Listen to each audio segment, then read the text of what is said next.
اللهم ألهمنا مراشد أمورنا وأعذنا من شرور أنفسنا برحمتك يا رب العالمين والحمد لله رب العالمين.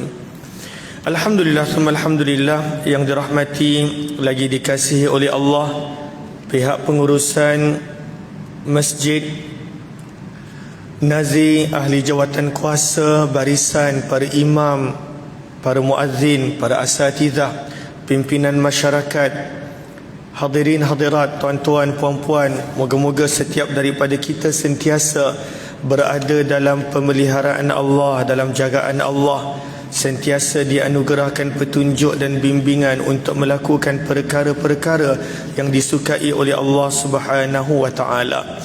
Syukur alhamdulillah kita dapat bertemu dalam pertemuan antara maghrib dan isyak, dan saya akan sambung kembali tajuk yang diberikan kepada saya, iaitu berkenaan tentang sirah, dan kita ambil daripada kitab Sirah Nabawiyah Ar-Rahiqul Maktum.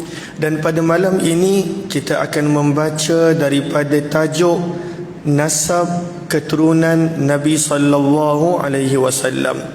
Hadirin hadirat, tuan-tuan dan puan-puan yang dirahmati lagi dikasihi oleh Allah Subhanahu wa taala, penulis buku membawakan tajuk nasab Nabi sallallahu alaihi wasallam kepada 3 bahagian.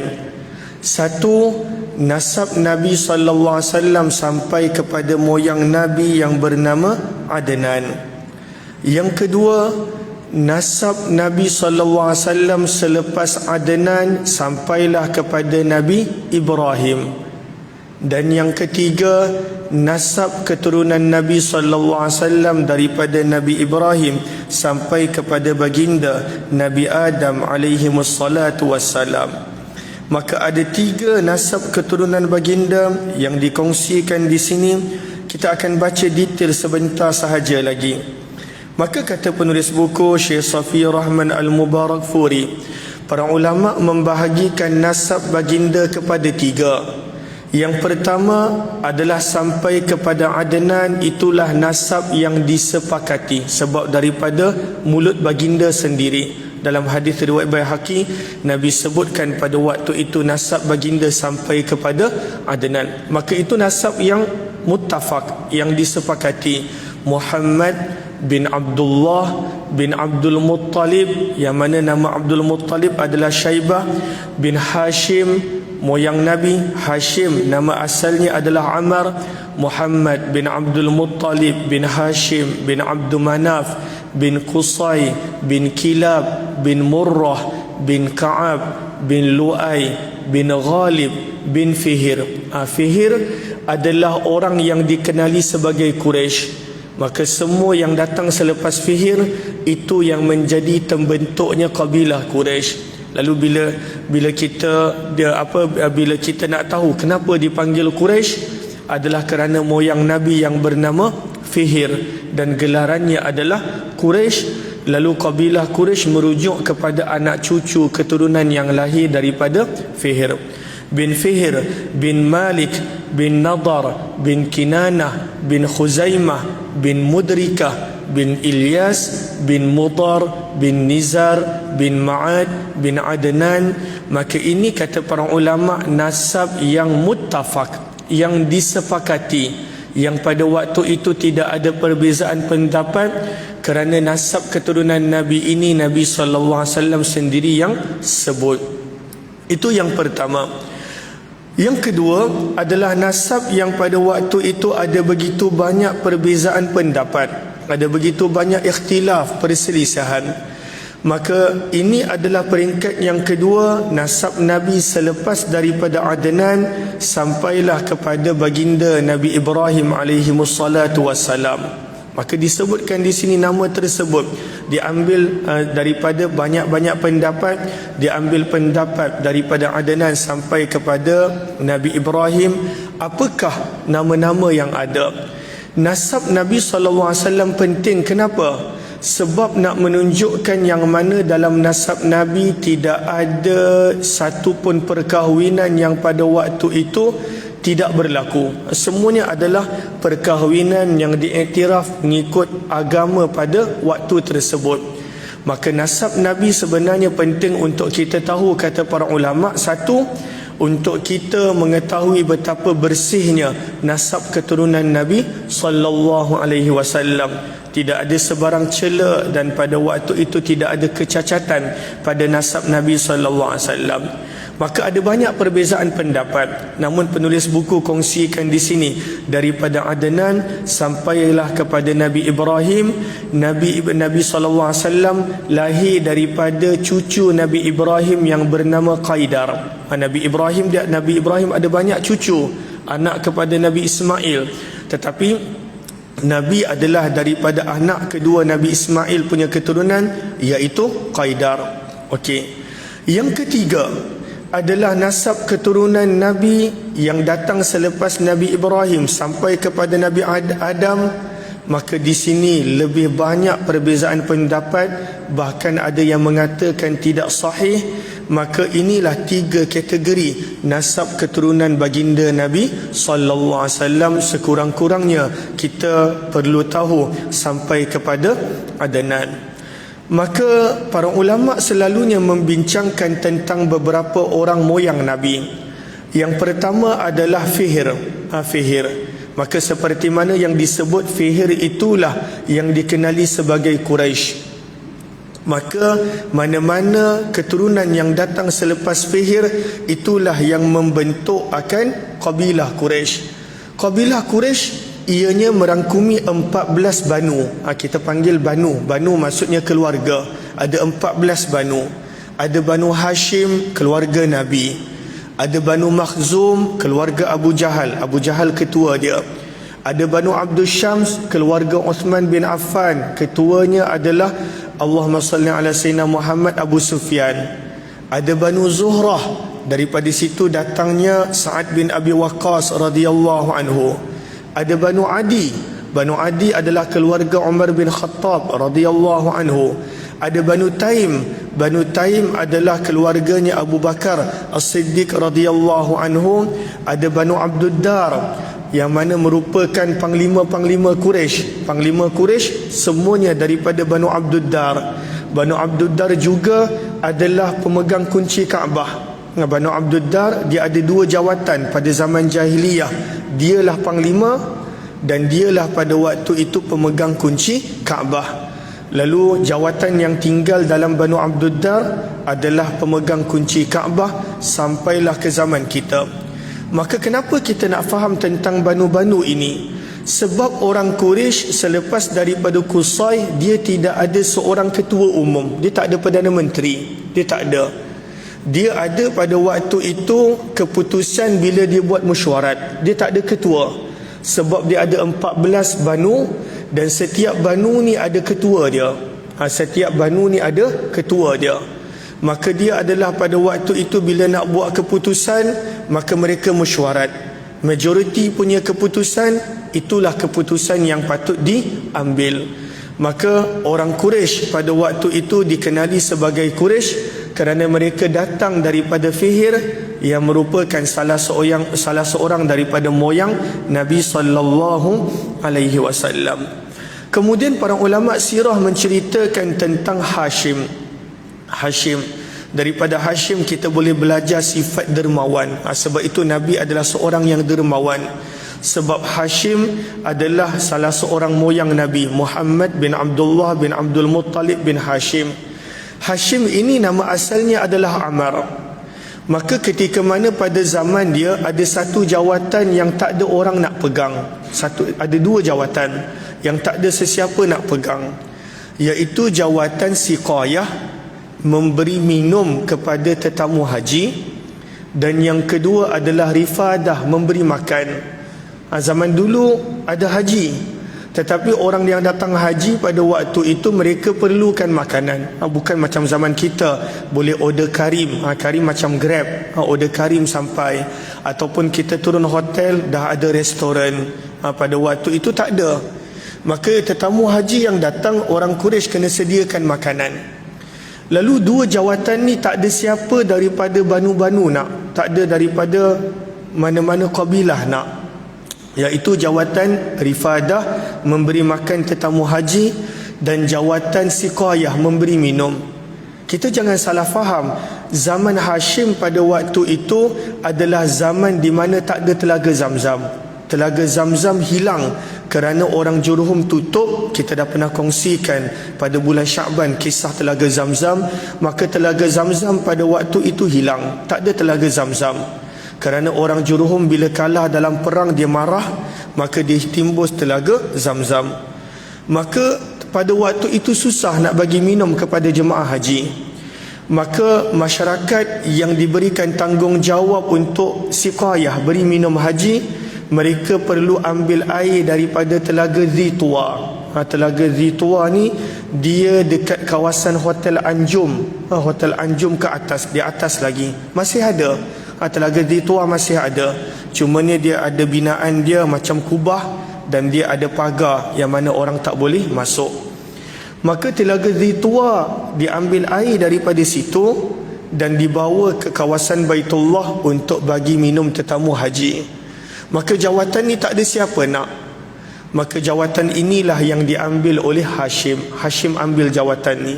Siqayah, dia akan bawa air daripada telaga Zituwa setiap hari berkali-kali dan dia bekalkan kepada orang yang datang buat haji.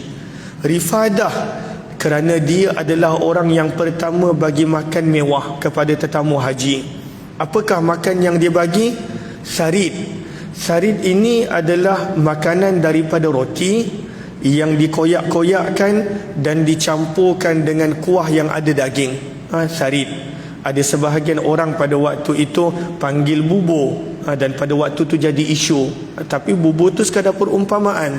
Sebenarnya sarid. Sarid adalah roti yang dicarik-carikkan dan kemudian dicampurkan ke dalam kuah yang ada daging. Mewah pada zaman itu. Maka semua yang datang haji, daripada duit poket dia, Hashim bagi makan sarid. Dan dia sediakan bekalan air daripada telaga Zituwa. Maka perbuatan ini menjadikan Hashim terkenal dengan sifat dermawan. Terkenal dengan sifat dermawan. Maka daripada nama asal dia Amar, orang-orang Quraisy mula panggil dia Hashim. Apakah maksud Hashim? Hashama, orang yang pada waktu itu koyak-koyakkan roti, maka dipanggil Hashama. Maka daripada sinilah moyang Nabi dipanggil Hashim. Maka ini adalah kelebihan keluarga Nabi. Dan sebab itu kita nampak Nabi pun ada sifat dermawan, yang mana kalaulah ada orang minta sesuatu kepada Nabi, Nabi pasti akan tolong. Kalau Nabi ada, Nabi akan bagi. Kalaulah Nabi SAW tak ada, Nabi akan menjadi orang perantaraan untuk orang tersebut dibantu. Dipanggil syafaat. Nabi memberi syafaat supaya orang lain boleh tolong akan orang yang ingin bantuan. Dan kita nampak luar biasa sifat kedermawanan Nabi. Orang yang mana perlukan makanan, Nabi tolong. Sehingga kan kalau kita belajar dalam sirah, isteri-isteri Nabi mereka dapat duit belanja untuk setahun. Nabi akan beri belanja kepada mereka setahun. Tapi hanya dalam masa beberapa hari habis dah belanja tersebut. Kenapa? Sebab bila ada orang minta bantuan, Nabi akan mulakan daripada ummahatul mukminin terlebih dahulu. Lalu sifat dermawannya Nabi sebenarnya dah ada daripada moyang Nabi yang bernama Hashim. Sebab itulah kata para ulama, ibu bapa adalah pendidik sebenar kepada anak-anak. Bukan pendidik daripada sudut silibus yang dia belajar kat sekolah, tidak. Tetapi pendidik daripada sudut sifat dan sikap. Apa jua sifat dan sikap kita, itulah yang akan ada dalam keturunan kita. Pemarahnya kita, pemarahnya mereka. Dendamnya kita, dendamnya mereka. Bencinya kita kepada orang, maka bencinya mereka. Sombongnya kita, sombongnya mereka. Lalu anak kita, bila Nabi SAW sebut kullu mauludin yuladu alal fitrah, setiap bayi yang lahir bersih di atas sifat dan sikap yang fitrah, yang elok. Maka ibu bapa dia pada waktu itu yang tukar sifat dia. Fa abawahu yuhawwidani, sabda Nabi, au yunassirani au yumajjisani. Maka anak-anak pada waktu itu akan ikut kita. Kalau kita lewat-lewatkan solat, mereka pun begitu. Kalau kita segera solat, mereka pun akan begitu. Maka Nabi SAW seorang yang dermawan, tetapi sebenarnya sifat ini dah ada pada moyang Nabi SAW yang bernama Hashim. Maka ini kelebihan yang pertama Hashim, dia sangat pemurah sehingga bukan dia sediakan minuman, air untuk jemaah haji, tetapi dia juga menyediakan makanan untuk jemaah haji. Sebab itu bila Nabi SAW ditanya apakah haji yang paling afdal, yang mana daripada situ juga datangnya sifat orang yang nak dapat haji yang mabrur. Apakah haji yang paling afdal? Berlemah lembut dalam ucapan dan banyak memberi makan. Itu adalah haji yang paling baik. Apakah haji yang paling baik? Pada waktu itu tidak ada bertengkar, kita sentiasa bercakap lemah lembut, dan kita banyak bagi orang makan. Kita banyak bagi orang makan. Bila Nabi SAW ditanya, itulah haji yang paling baik. Dalam riwayat yang lain, bila Nabi ditanya apakah haji yang paling baik, Nabi SAW menjawab menyebarkan salam. Maka tiga sifat ni, kalau seseorang tu buat haji, dia kena ada. Dia kena bercakap lemah lembut, tak boleh bertengkar. Dia kena banyak memberi makan ikut kemampuan dia.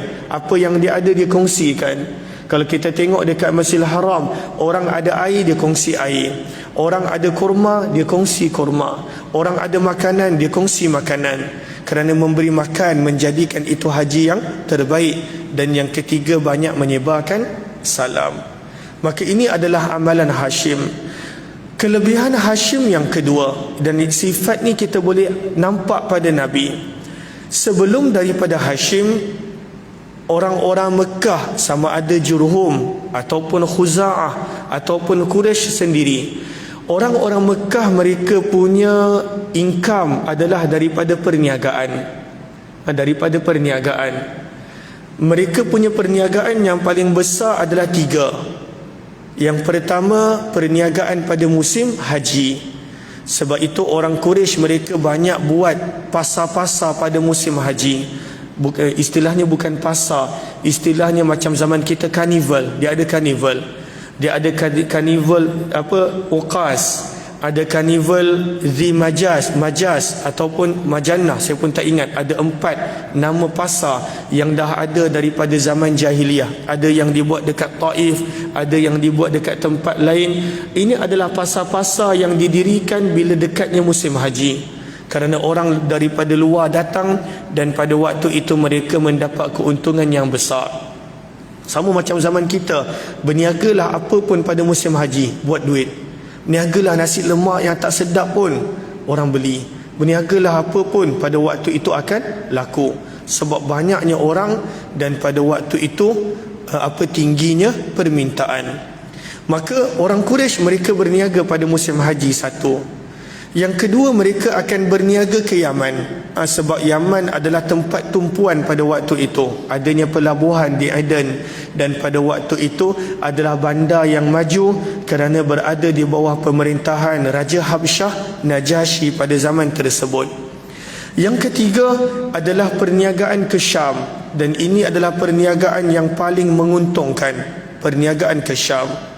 Cumanya isu orang Quraisy, bila mereka berniaga ke Syam, mereka punya rombongan perniagaan selalu dirompak. Sebab yang berada di antara laluan Mekah ke Syam adalah kabilah-kabilah perompak. Contohnya adalah kabilah Ghifar. Sebelum Islam, mereka ni kabilah yang pada waktu itu suka mengganggu. Sebab itu kalau kita baca dalam hadis, bila Abu Dzar Al-Ghifari masuk Islam dan orang Quraisy nak pukul dia, maka pada waktu itu Abbas warning mereka, kata jangan pukul dia, daripada kabilah Ghifar. Kalau engkau pukul dia, nescaya akan rosak dan terganggu perniagaan kamu. Maka ada banyak kabilah-kabilah yang pada waktu itu tinggal pada laluan di antara Mekah menuju ke Syam. Dan ini adalah keuntungan yang besar. Dalam kitab Ar-Rahiqul Maktum, bila tiba pada waktunya kita baca, bila Nabi cuba nak menghalang rombongan perniagaan Abu Sufyan yang akhirnya berubah menjadi perang, jumlah keuntungan yang mereka bawa balik adalah 50,000 dinar. 50,000 dinar zaman kita menyamai lebih daripada 50 juta ringgit. 1,000 dinar dah lebih 1,000, maka 60-70 juta itu nilai keuntungan perniagaan Quraisy. Orang Quraisy sangat kaya. Orang Quraisy sangat kaya. Sebab itu menjadikan pada waktu itu Nabi bila berhijrah, nanti kita akan baca kenapa Nabi banyak menghantar pasukan, kenapa Nabi banyak mengganggu rombongan perniagaan. Sebab Nabi nak melemahkan ekonomi Quraisy yang banyak dapat terhasil daripada perniagaan. Maka kelebihan Hashim yang kedua adalah Hashim, dia adalah seorang yang pandai berdiplomasi, sangat pandai berdiplomasi, sehingga kan pada zaman hidup dia, Hashim dia mempunyai hubungan baik dengan semua perompak-perompak yang ada di antara Mekah dan Syam. Lalu orang Quraisy bila berniaga pada zaman Hashim dan selepas Hashim, maka pada waktu itu tak diganggu. Sebab Hashim pada waktu itu dia ada network dan dia ada hubungan yang baik dengan semua kabilah-kabilah pada waktu itu. Maka benda ini dikira satu nikmat yang sangat besar. Kalaulah tidak, orang Quraisy bila berniaga kena rompak, kena ganggu. Maka Allah sebut di dalam Al-Quran, ila fihim rihlatash syita was-saif. Bagaimana satu nikmat yang besar Allah berikan kepada orang Quraisy, mereka boleh berniaga pada musim sejuk dan musim panas ke Syam dan Yaman tanpa ada sebarang gangguan. Tak ada orang ganggu. Lalu siapakah punya kesan? Adalah daripada Hashim. Dia ada hubungan dengan semua kabilah-kabilah ini, sehingga pada waktu itu tidak ada yang mengganggu bila orang Quraisy lalu di kawasan tersebut untuk berniaga. Kata para ulama sirah, sifat ini ada pada Nabi SAW. Nabi ada sifat macam moyang dia Hashim. Sebab itu bila Nabi SAW berhijrah, benda yang pertama Nabi buat, Nabi pada waktu itu membuat hubungan yang baik dengan semua kabilah-kabilah yang tinggal pada laluan di antara Mekah dan Syam. Sebab itu kita mungkin kalau kita tak memahami sirah, kita mungkin tertanya-tanya macam mana Nabi boleh dapat maklumat cepat musuh nak datang. Kabilah-kabilah ini yang maklumkan kepada Nabi. Dan mereka pada waktu itu banyak membantu Nabi SAW daripada sudut intel, daripada sudut banyak benda. Dan Nabi SAW mempunyai hubungan yang baik dengan mereka.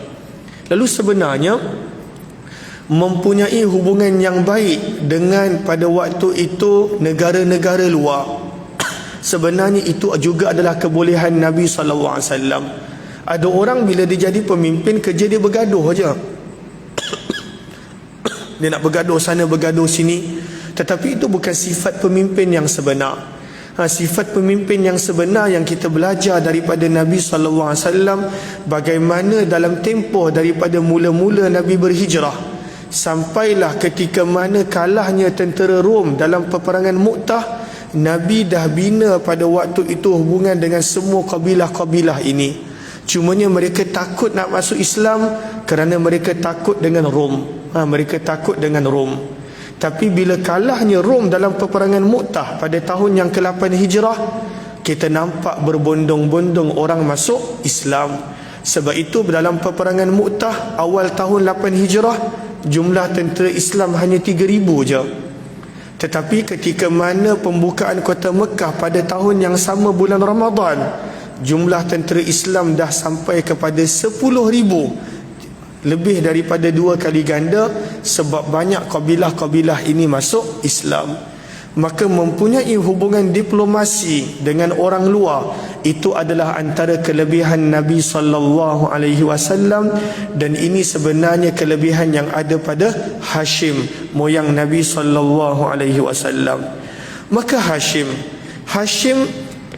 dia mempunyai 2 orang isteri. Kata penulis buku, isterinya yang pertama pada waktu itu Mekah, berada di Mekah. Tapi daripada isterinya yang pertama tak ada anak lelaki.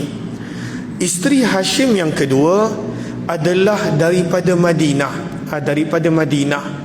Isteri Hashim yang kedua bernama Salma binti Amr daripada kabilah Banu Adi bin Najjar, Banu Najjar. Banu Najjar ni kita mungkin tak pernah dengar. Tapi bila Nabi SAW sampai ke Madinah, rumah siapa yang Nabi duduk? Rumah Abu Ayyub Al-Ansari. Abu Ayyub Al-Ansari daripada kabilah mana? Daripada Banu Najjar. Lalu sebab itu Allah jadikan Nabi bila balik ke Madinah, Nabi menetap sebenarnya dekat perkampungan ataupun dekat keluarga Abdul Muttalib yang merupakan anak Hashim. Lalu Hashim tak ada anak lelaki dekat Mekah, dan dia ada seorang anak lelaki yang bernama Abdul Muttalib yang sebenarnya adalah orang Madinah kerana maknya adalah orang Madinah, dan pada waktu itu beliau lahir di Madinah. Dan Hashim sendiri, beliau meninggal dunia ketika mana berniaga di Syam, dan beliau meninggal dunia di Gaza di Palestin. Maka daripada sini perkara yang perlu kita faham, Abdul Muttalib moyang Nabi sebenarnya adalah orang Madinah sebab dia lahir dekat Madinah. Abdul Muttalib daripada Banu Najjar, dan sebab itulah bila Nabi berhijrah, Allah jadikan Nabi tinggal lama sebelum adanya rumah-rumah Nabi dekat rumah Abu Ayyub Al-Ansari, kerana Abu Ayyub Al-Ansari daripada Banu Najjar. Banyak sahabat-sahabat hebat daripada Banu Najjar. Banu Najjar ni adalah dekat mana Masjid Nabawi punya penempatan, tapi bukan keseluruhannya, sekadar kawasan Masjid Asal Raudah. Lalu di situ dan bahagian depan itu adalah perkampungan Banu Najjar. Antara sahabat-sahabat yang hebat daripada Banu Najjar adalah Zaid bin Thabit radhiyallahu anhu. Beliau daripada Banu Najjar. Lalu Nabi SAW punya moyang kita dah selesai, Hashim. Hashim punya anak bernama Abdul Muttalib. Abdul Muttalib bukan nama dia, itu adalah kunyah dia, gelaran dia. Nama asal Abdul Muttalib kata para ulama sirah adalah Syaibah. Syaibah maksudnya orang beruban. Orang Arab panggil orang yang dah tua beruban Syaibah. Tapi dia taklah panggil Syaibah, dia panggil Syebeh. Syebeh. Orang Arab panggil Syebeh, maksudnya orang yang tua, orang yang beruban. Kenapa nama Abdul Muttalib adalah Syaibah? Kata para ulama sirah dinamakan Syaibah sebab bila dia lahir, maka pada waktu itu dekat rambut dia ada rambut putih, ada uban, ada rambut berwarna putih. Maka keluarganya pada waktu itu menamakannya sebagai Syaibah, yang menunjukkan kepada uban ataupun orang yang mempunyai rambut putih. Maka Hashim pada waktu itu ketika mana dia meninggal dunia dekat Gaza, maka pada waktu itu jadi masalah sebab tak ada penerus legasi dia, sebab dia pemimpin yang disegani. Dia adalah orang yang menguruskan siqayah, rifadah. Dia adalah orang yang pada waktu itu mempunyai hubungan diplomasi yang baik dengan kabilah-kabilah yang ada di antara Mekah dan Syam. Maka pada waktu itu mereka mencari-cari kalaulah Hashim ini ada anak lelaki. Maka Hashim ada 4 orang adik-beradik. Mereka ni semua anak kepada Abdul Manaf. Penting untuk kita tahu, sebab daripada 4 orang ni yang Nabi iktiraf keluarga hanya 2 je. Lagi 4 Nabi pada waktu itu tidak iktiraf sebagai keluarga. Maka kalau kita lihat nasab Nabi, Muhammad bin Abdullah bin Abdul Muttalib bin Hashim bin Abdul Manaf. Maka Abdul Manaf ada 4 orang anak. Hashim 1. Yang kedua adalah Muttalib, bukan Abdul Muttalib, sekadar Muttalib. Ini 2. 2 orang ini mereka bagi sokongan kepada Nabi ketika mana Nabi mula-mula berdakwah, bahkan sampai mereka masuk Islam. Mereka teruk kena seksa, mereka teruk kena kurung, mereka tak serahkan Nabi. 2 ini sentiasa bersama dengan Nabi SAW, Banu Hashim dan Banu Muttalib. Lagi 2 orang, iaitu Naufal, Banu Naufal dan Abdul Syams, mereka pun keluarga Nabi. Tetapi kerana bila Nabi SAW mula-mula menyebarkan dakwah, dan ketika mana Nabi pada waktu itu diseksa, mereka memutuskan hubungan dengan Nabi SAW, maka pada waktu itu Nabi SAW bila sebut tentang keluarga hanya dimaksudkan dua, Banu Hashim dan juga Banu Muttalib. Kenapa kita nak kenal Muttalib? Sebab Muttalib lah dipanggilnya Syaibah Abdul Muttalib. Maka pada waktu itu Muttalib yang merupakan adik kepada Hashim, dia pun nak mencari adakah Hashim ni ada anak lelaki dekat tempat lain. Sebab Hashim ni berniaga dan dia pernah dengar Hashim ni ada kahwin isteri yang lain. Maka dia pun pada waktu itu pergi ke Madinah. Dia pergi ke Madinah. Ketika mana sampai ke Madinah, maka pada waktu itu dia dapat tahu Hashim ada anak lelaki, satu-satunya anak lelaki yang dikenali sebagai Syaibah. Maka pada waktu itu dia pun nak bawa Syaibah ini ke Mekah. Nak bawa Syaibah ke Mekah sebab ayah dia orang penting. Ayah dia adalah pemimpin untuk Banu Hashim. Dan pada waktu itu ayahnya adalah orang yang dihormati bahkan oleh kabilah-kabilah luar. Maka dia pun pujuk. Akhirnya pada waktu itu keluarganya di Madinah izinkan. Maka ketika mana Syaibah sampai ke Mekah, orang Mekah tak tahu yang Hashim ada anak lelaki.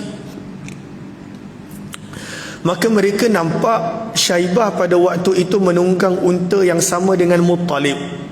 Dan ini bukan anak Muttalib. Lalu siapa?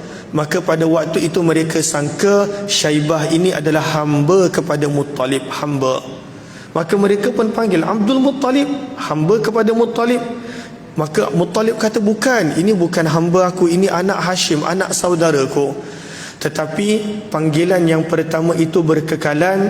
Maka daripada situlah Syaibah yang merupakan anak saudara Muttalib dan anak Hashim dikenali sebagai Abdul Muttalib, hamba kepada Muttalib. Dan Abdul Muttalib adalah antara atuk Nabi SAW yang mempunyai begitu banyak kelebihan. Begitu banyak kelebihan. Antaranya kelebihan yang pertama, Abdul Muttalib adalah orang yang pertama menemui telaga Zamzam. Dia orang yang pertama menemui telaga Zamzam. Kerana dia perlu bawa air daripada telaga Zituwa, dan orang Quraisy tak nak tolong, dan dia pada waktu tu tak ada anak lelaki. Pada waktu tu dia kena bawa seorang-seorang air daripada telaga Zituwa. Kenapa orang Quraisy tak nak tolong dia? Sebab dia bukan orang Mekah, dia orang Madinah. Maka mereka pada waktu itu berat sebelah dengan dia. Bahkan banyak kali orang Quraisy menyakiti Abdul Muttalib. Maka pada waktu itu dia terpaksa bawa air daripada telaga Zituwa. Maka dia sentiasa berdoa agar dia menjumpai telaga Zamzam. Dan akhirnya Allah kabulkan doa dia. Maka dialah orang yang pertama menemui telaga Zamzam. Dan bila dia menemui telaga Zamzam, disitulah barulah orang Quraisy menghormati Abdul Muttalib. Maka itu kelebihan dia pertama. Kelebihannya yang pertama, dialah orang yang mula-mula menemui telaga Zamzam. Sebab itu Abdul Muttalib waktu dia hidup, orang Quraisy pada waktu itu sangat hormat dengan keluarga dia. Mereka pada waktu itu sangat menghormati keluarga Abdul Muttalib. Walaupun Abdul Muttalib ni bukan sesiapa. Bukannya orang yang ada jawatan besar macam Abu Jahal. Bukannya orang yang kaya macam Abu Lahab. Bukannya orang yang pada waktu itu kabilahnya besar. Orang biasa. Tetapi kerana jasa Abdul Muttalib yang menemui telaga Zamzam. Dan sehingga ke hari ini kita dapat minum air daripada telaga Zamzam. Padahal telaga Zamzam telah hilang untuk tempoh yang sangat-sangat lama ketika mana ditimbus oleh orang-orang Jurhum. Maka ini kelebihan Abdul Muttalib yang pertama, yang menjadikan saham dia dipandang tinggi ataupun kehormatannya dipandang tinggi oleh orang-orang Quraisy selepas daripada itu. Kelebihan Abdul Muttalib yang kedua, Abdul Muttalib adalah seorang yang pada waktu itu walaupun dia tidak ada jawatan besar, tetapi beliau adalah orang yang sangat dihormati dan disegani. Sebab itu kata para ulama sirah, bila Abrahah raja Yaman datang untuk menghancurkan Kaabah, dia hanya nak berjumpa dengan Abdul Muttalib. Dia tak nak jumpa dengan Abu Jahal untuk berunding. Dia tak nak jumpa dengan Abu Jahal, dia tak nak jumpa dengan Abu Sufyan, dia tak nak jumpa dengan Uqbah bin Abi Mu'id, Utbah bin Rabi'ah, Syaibah bin Rabi'ah dan juga pemimpin yang lain. Yang dia nak jumpa adalah dengan Abdul Muttalib, kerana ketokohan Abdul Muttalib pada waktu itu adalah sangat-sangat disegani dan dihormati. Kan ada orang yang begini, ada orang yang pada waktu tu walaupun ada jawatan, dia sebenarnya tak layak pun ada pada jawatan. Dia tak ada sifat leadership tu, ketokohan tu tak ada. Bila dia bercakap pun orang tak hormat, bila berjalan pun pada waktu itu orang tak hormat. Tapi ada orang yang mana walaupun pada waktu tu tak ada jawatan, dia tak ada apa-apa, tetapi dia bercakap pada waktu itu ada nilai dia, kerana ketokohan dia. Sebab ketokohan bukanlah pada waktu itu datang dengan jawatan.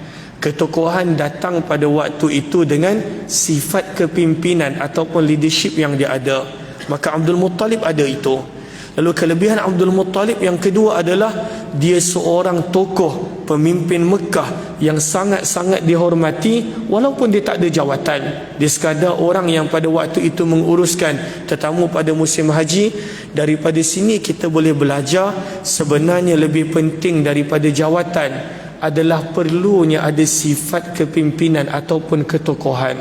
Dan ini perlu datang dengan didikan, dengan belajar, dan pada waktu itu dengan benda-benda yang boleh menjadikan seorang itu seorang leader, seorang tokoh, seorang pemimpin yang berwibawa. Dan Nabi ada sifat ini daripada Abdul Muttalib. Nabi ada sifat Hashim, dermawan, tokoh diplomasi. Tetapi ketokohan Abdul Muttalib Nabi SAW ada. Sebab itu Nabi bila bercakap orang beri perhatian. Nabi SAW pada waktu itu bila suruh, pada waktu itu para sahabat pun ikut. Maka di sinilah kita nampak Nabi dapat sifat ketokohan banyak daripada Abdul Muttalib yang merupakan moyang baginda Nabi SAW.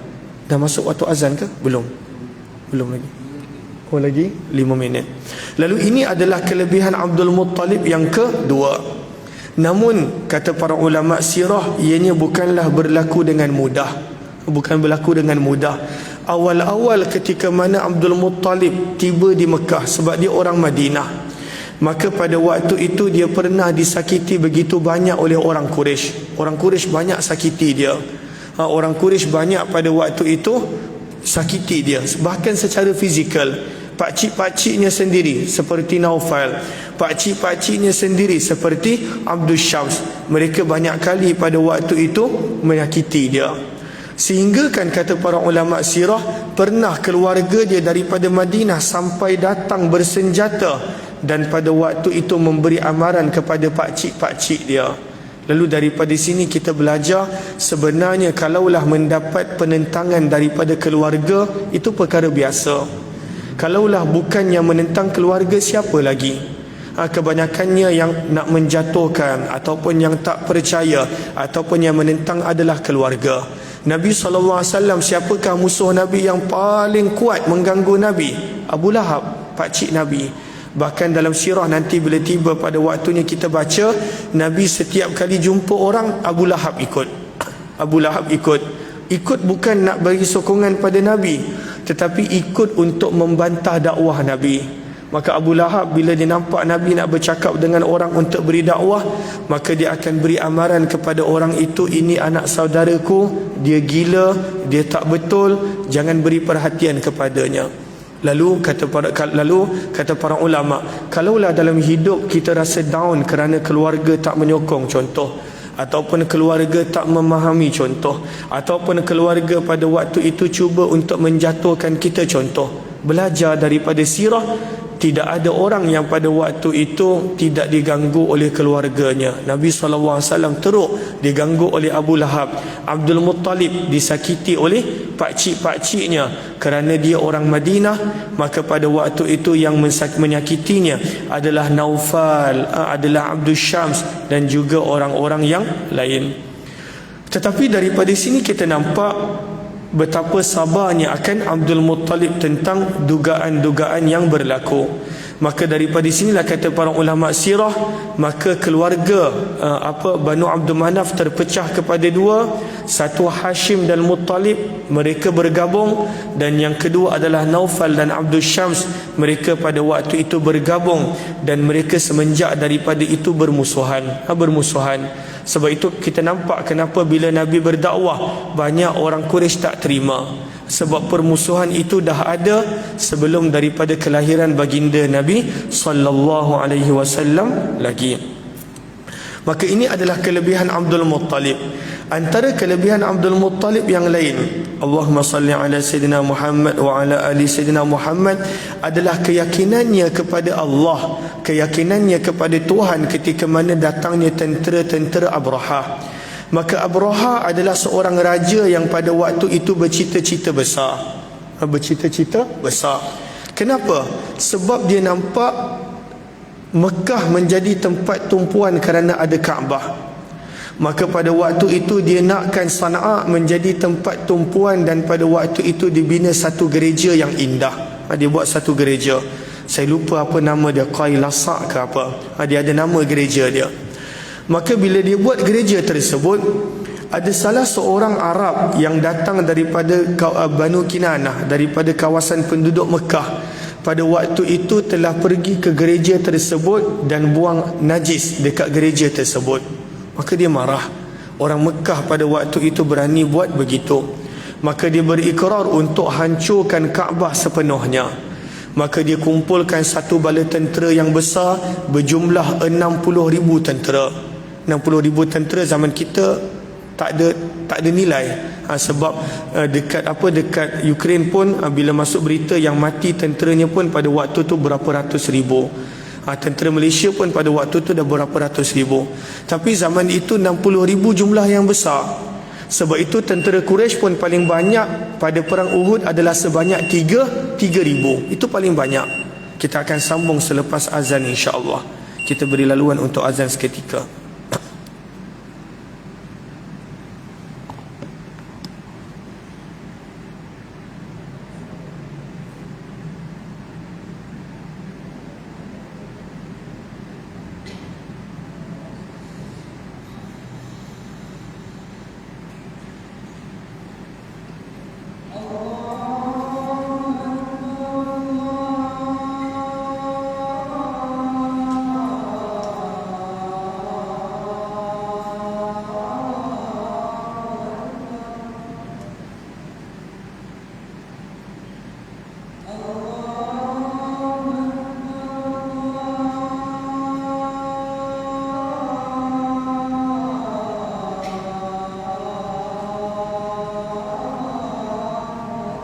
Allahu Akbar.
إله إلا الله محمد رسول الله صلى الله عليه وسلم. اللهم رب هذه الدعوة التامة والصلاة محمد ورضى عني رضا. اللهم صل على سيدنا محمد وعلى آل سيدنا محمد. أشهد أن لا إله إلا الله وأشهد أن رسول الله. رضيت بالله ربا وبمحمد رسول الله وبالإسلام دينا. Allahumma salli ala sayyidina Muhammad. Kita sambung lagi sedikit sebab saya diminta untuk sambung lagi 10 minit selepas daripada azan. Allahumma salli ala sayyidina Muhammad wa ala ali sayyidina Muhammad. Maka Abraha pada waktu itu marah sebab binaan yang dibina, gereja yang dibina pada waktu itu telah dikotorkan, telah dibuang najis oleh salah seorang daripada penduduk Mekah. Maka pada waktu itu Abraha bawa jumlah tentera yang sangat besar, 60,000 tentera. 60,000 tentera sangat besar sebab tentera Quraisy pada perang Uhud pun paling banyak 3,000 orang. Pada perang Uhud hanya 3,000 orang. Dan 60,000 adalah satu jumlah yang sangat-sangat besar pada zaman tersebut. Maka yang menjadikan tentera ini lebih ditakuti adalah kerana dibawa 13 ekor gajah bersama. Dan orang Quraisy pada waktu itu, mereka orang Arab pada waktu itu tidak pernah melihat gajah. Zaman tu mana ada zoo nak tengok gajah ataupun mana-mana. Maka bila mereka nampak gajah, mereka pun menjadi takut. Maka bergeraklah 60,000 tentera daripada Yaman menuju ke Mekah untuk menghancurkan Baitullah, untuk meruntuhkan Baitullah. Maka di situ berlakunya beberapa penentangan kecil daripada kabilah-kabilah yang cuba untuk menghalang, namun semuanya gagal kerana kekuatan tentera dan jumlahnya yang sangat besar, 60,000 pada waktu itu. Sehinggalah tiba tentera ini dekat Wadi Muhassar ataupun Wadi Muhassir. Wadi Muhassir adalah tempat di antara Muzdalifah dan Mina. Ada satu lembah dikenali Wadi Muhassir. Nabi menjadi kebiasaan Nabi bila Nabi sampai ke mana-mana tempat yang pernah turun azab, Nabi akan menyegerakan perjalanan. Maka Nabi SAW setiap kali lalu, walaupun pada musim haji, di lembah ini Nabi SAW akan menyegerakan perjalanan Wadi Muhassir ataupun Wadi Muhassar. Maka pada ketika mana tiba di Wadi Muhassir ataupun Wadi Muhassar, pada waktu itu gajah ni tak nak bergerak dah sangat dekat dengan Mekah, dah hampir pun pada waktu itu dengan Baitullah. Maka gajah-gajah ni tak nak bergerak. Bila gajah itu dipalingkan ke arah Yaman, dia bangkit dan pada waktu itu bangun. Bila dipalingkan ke arah Baitullah, dia duduk walaupun dipukul, disebat, dicemeti dan sebagainya. Maka ketika mana berada di sini, maka pada waktu itu Abraha nak berunding, nak bertanya, dan pada waktu itu nak melihat akan keadaan orang Mekah. Dan di sinilah pada waktu itu dia minta untuk bertemu dengan Abdul Muttalib. Dalam keadaan pada waktu itu orang Quraisy semua dah lari, Mekah kosong, tak ada siapa yang berani berhadapan dengan tentera Abraha. Semua dah lari ke bukit, dah lari ke gunung, dah lari ke tempat tinggi, nak mengelakkan berada di laluan di antara Abraha dan juga Baitullah. Maka Abdul Muttalib datang. Dan bila Abdul Muttalib datang, maka kita nampak bagaimana Abdul Muttalib berbicara dengan tenang, berbicara tanpa perasaan takut, berbicara sebagai seorang tokoh yang hebat, sehingga menjadikan Abraha kagum dengan Abdul Muttalib dan dia bersedia untuk pulangkan balik binatang-binatang yang dia telah rampas dalam perjalanan dia sebelum tiba ke Wadi Muhassir. Dia ada rampas binatang-binatang Quraisy termasuk milik Abdul Muttalib, dia pulangkan. Ini adalah kelebihan Abdul Muttalib, ketokohannya, kewibawaannya boleh dikenali oleh pemimpin yang lain, oleh raja yang lain. Namun ketika mana Abraha berdegil untuk pulang, maka pada waktu itu datangnya burung. Burung apa? Para ulama berbeza pendapat. Ababil tu bukan nama burung, tuan-tuan. Ababil itu terjemahannya adalah berkelompok-kelompok. Alam tara kaifa fa'ala rabbuka bi ashabil fil alam yaj'al kaidahum fi tadlil wa arsala alaihim tayran ababil. Itu sifat kepada burung. Burung tu datang berkelompok-kelompok. Bukannya burung tu namanya ababil. Burung tu namanya tidak ada dalam Al-Quran.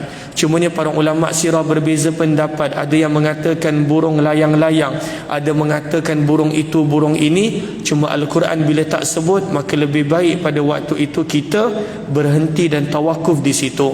Maka burung ni datang, dan burung ni dia umpama sniper, kata para ulama sirah, sebab dia hanya bawa 3 biji peluru, iaitu 3 biji batu. Dan batu ni bila dia lepaskan tepat kena pada sasaran. Dia tak adalah contohnya kena boleh elak, contohnya lari ke kanan ke kiri, tak ada.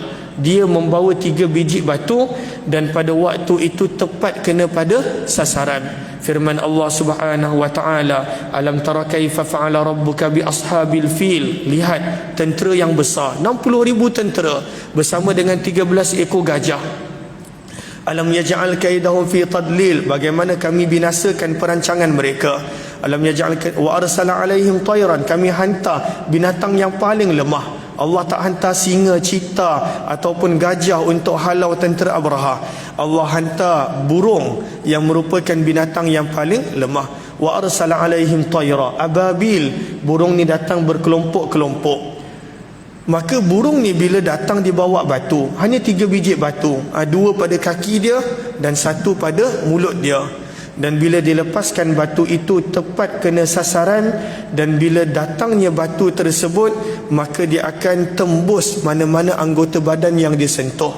Kalaulah dia datang daripada atas batu tu, maka akan jatuh batu tu sampai ke bawah lubang manusia tersebut. Sebab itu Allah sebut faja'alahum ka'asfim ma'kul.